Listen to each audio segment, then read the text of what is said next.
Vamos a iniciar la conversación con nuestros invitados y quería en primer lugar pedirle una opinión al doctor Luis Lamas Puccio sobre la situación legal en este momento de la señorita Jennifer Paredes al no haber sido ubicada a pesar de esta disposición judicial. Muy buenas noches. ¿Qué tal, Mavila? Sí, efectivamente hay de por medio una orden de captura que proviene de una decisión de un juez del Poder Judicial al cual se recurrió por parte de la Fiscalía en el sentido de proteger los derechos de la persona o de las personas que estaban siendo objeto de una solicitud del fiscal para una detención de carácter preliminar.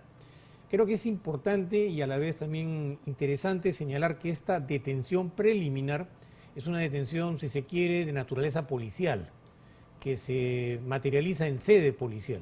No se le va a trasladar a los detenidos a un centro penitenciario.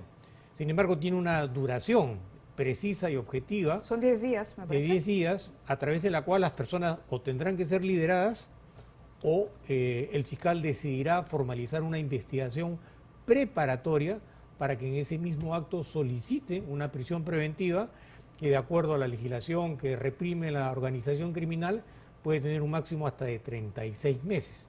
Entonces, este acontecimiento genera una situación de desestabilización y de preocupación personal por parte de las personas que están siendo detenidas, porque los delitos que se investigan son delitos que pueden acarrear penas entre 15 o 20 años de privación de la libertad.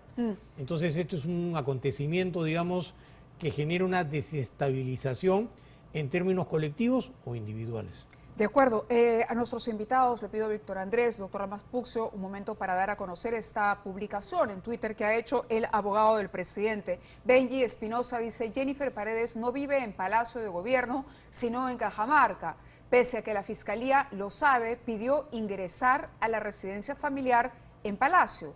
Desproporcionado, irrazonable, abusivo el allanamiento. Doctor, hay en efecto varias direcciones consignadas a nombre de Jennifer Paredes. Una, en efecto, en Anguía, Cajamarca, pero hay otra también en Chorrillos y otra en la residencia presidencial. ¿Por qué se consignan 3 direcciones? Benji Espinosa ha dicho que ella no vive allí. Sin embargo, ¿por qué el allanamiento se produce en Palacio? Porque me imagino que habrá información de inteligencia policial que orienta la actuación de la policía respecto a un inmueble, un local en donde se supone que está presente esta persona que va a ser objeto de detención.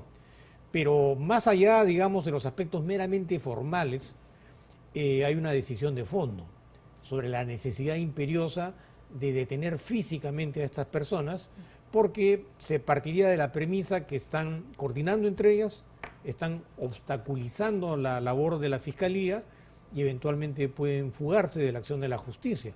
Y todo eso tiene que haber sido valorado por un juez, el que tomó la decisión de la detención de carácter preliminar. Por eso que más allá de los aspectos meramente formales, porque siempre van a surgir disquisiciones, se tratan de personas que están constantemente movilizándose de un lugar a otro, podrían argumentar diferentes locales donde viven, donde se encuentran, para los fines de poder, digamos, obstaculizar la labor de la policía. Sí, información también que ha circulado señala que la policía tenía información de que ella había ingresado ayer a las instalaciones de la residencia y que es por eso que se había dispuesto el allanamiento para hoy. Víctor Andrés, un comentario breve sobre cómo analiza usted este panorama cuando el día de hoy despertábamos, luego de que se había entregado anoche, y ustedes lo recordarán muy bien, este informe sobre la acusación en contra del presidente por traición a la patria, pero que ha quedado un poco desfasado a estas alturas en que el panorama noticioso cambió. Totalmente desfasado, totalmente desfasado. Bueno, yo creo que estamos muy cerca ya, o sea, la justicia está muy cerca entonces del presidente, de su entorno, muy cercano, de su hija o cuñada, y una especie de cuñada, una especie de hija adoptiva, es decir, una persona que está muy vinculada al presidente, que vive con el presidente, que frecuenta al presidente. Bueno, si le tocan la puerta y la buscan ahí, yo creo que eso afecta, lógicamente, a los padres, a la hermana mayor, y esto es, a mi modo, es el principio del fin, ¿no? Si con todo esto que estamos viendo no podemos calificar la presencia del presidente de la República como una persona que no tenga capacidad moral para gobernar el país, capacidad moral, ¿qué cosa es capacidad moral entonces? Si vemos que hay un entorno delictivo alrededor de él, todos están ahí saqueando al Estado, todos son aves de rapiña, y el presidente está ahí vinculado a esta organización criminal, como lo llaman los fiscales. Sí. Entonces, ¿dónde está la capacidad moral? ¿Dónde está? Es un presidente sin capacidad moral. Por tanto, vamos a hablar de las repercusiones políticas que tiene esto, sin duda, y vamos a comentar con varios congresistas con los que nos vamos a enlazar enseguida cuáles son las reacciones y el impacto que esto ha causado. Esta historia, digamos, los hechos se desencadenan el día de hoy por la tarde, cuando decíamos es detenido el alcalde de Anguía, Nenil Medina, por presuntamente haber adjudicado una serie de obras a constructoras vinculadas con la familia del jefe de Estado. Primero es detenido el alcalde, en paralelo nos informan estos hermanos Espino, que serían los dueños reales, los accionistas reales de estas empresas, que de acuerdo a la hipótesis de la Fiscalía habrían sido testaferros del presidente. ¿Cómo funciona este esquema, doctor Luis Lamas, para la Fiscalía, para que quede claro a nuestros televidentes? El testaferrato es una persona que presta su nombre para desarrollar actividades que requieren ser encubiertas, escondidas, porque no puede aparecer el nombre de la persona directamente involucrada por una serie de razones. En el ámbito de los delitos de colusión, es frecuente que se utilice terceras personas tanto para diluir la responsabilidad como también para evadir acciones contra personas que realmente son las que están detrás de estas actividades. Entonces, en estos procesos colusorios es frecuente que aparezcan personas ficticias que prestan su nombre, que aparezcan empresas que realmente no tienen la calidad empresarial como para poder participar en estos procesos de licitación. Claro. Y esto es una forma de complicidad o de coautoría directamente en los delitos investigados, ¿no? Claro, acá los fundamentos del hecho, y me gustaría pedirle a Switcher si tenemos las imágenes para que ustedes vean la secuencia de lo ocurrido esta tarde. Cae el alcalde de Anguía y hay imágenes del momento mismo de la detención. Vamos a verlas, pero interesante el desarrollo, cómo explica el juez la decisión finalmente de otorgarle la razón y permitir este allanamiento el día de hoy.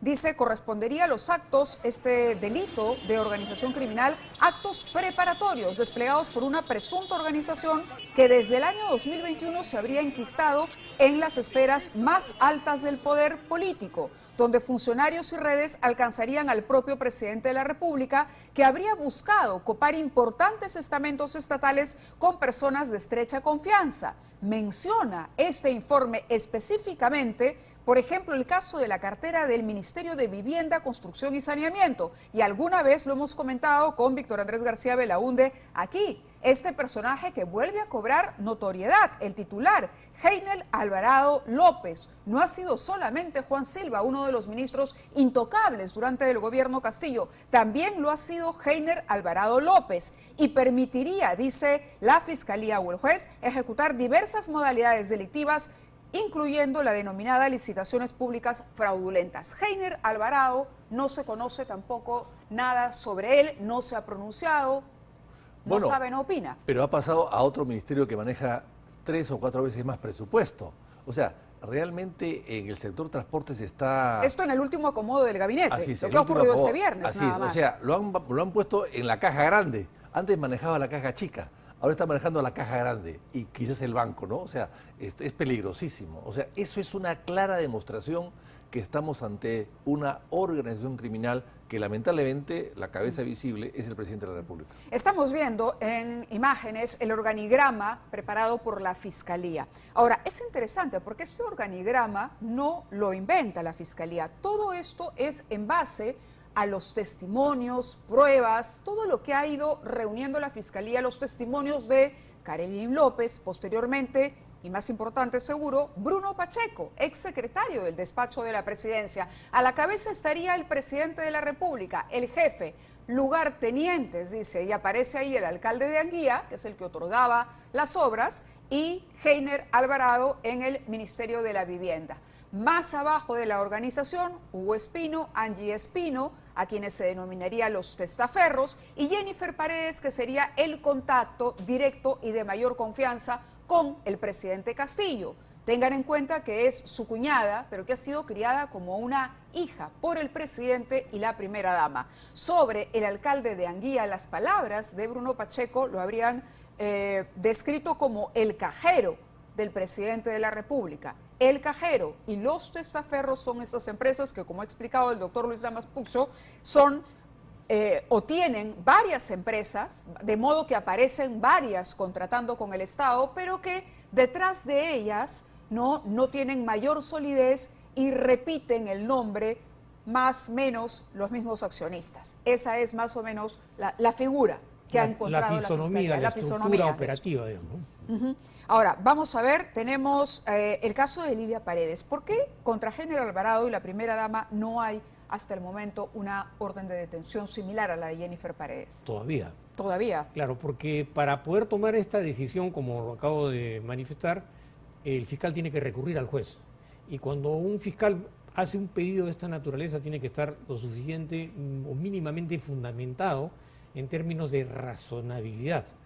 Tiene que haber desarrollado, entre otras cosas, los denominados elementos de convicción, que, como su mismo nombre lo dice, genera conciencia en cuanto a que habría de por medio vinculaciones y relaciones entre el delito investigado y la persona que es objeto de Pero esta medida de podría coerción. salvarse la primera dama. Estaba leyendo información que, digamos, provendría de la tesis del fiscal anticorrupción, ya de que la primera dama también habría funcionado como una suerte de coordinadora.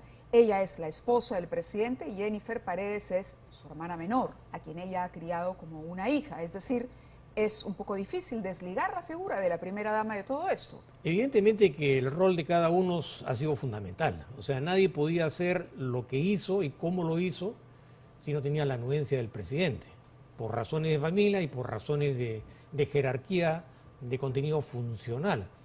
Pero todavía estamos en los inicios de una investigación y la Fiscalía entendería yo que tiene que actuar de una manera bastante prudente e inteligente por el contenido político y por el uso político y por la fortaleza política que tendrían las personas que están siendo investigadas. Entonces no se trata de detener a cualquier investigado común y corriente.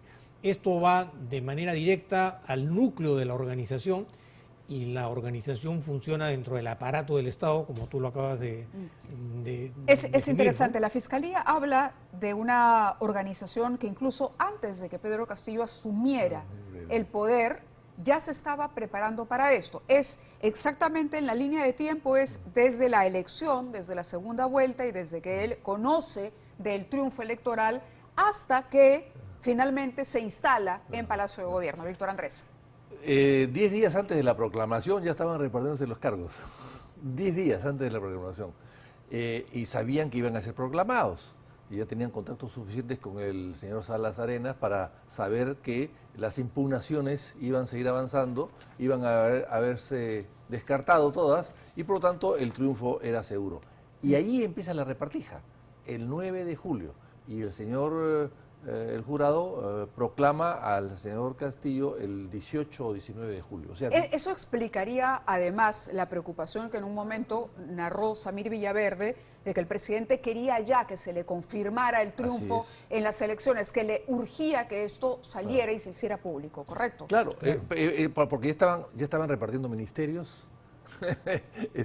Bueno, y ahí viene pues el pedido al señor Sagasti para que quiten o cambien las normas para que puedan nombrar a Bruno Pacheco secretario de la presidencia, porque no tenía títulos para eso, hubo que adaptar una norma especial para nombrarlo. O sea, todo eso se hace entre el 9 de julio y el 28 que toma el poder, pero es proclamado recién el 18. Muy bien, les pido un minuto porque se acerca la hora en que ha señalado, por lo menos el abogado del presidente, que este se dirigirá a la Nación para hablar con el congresista.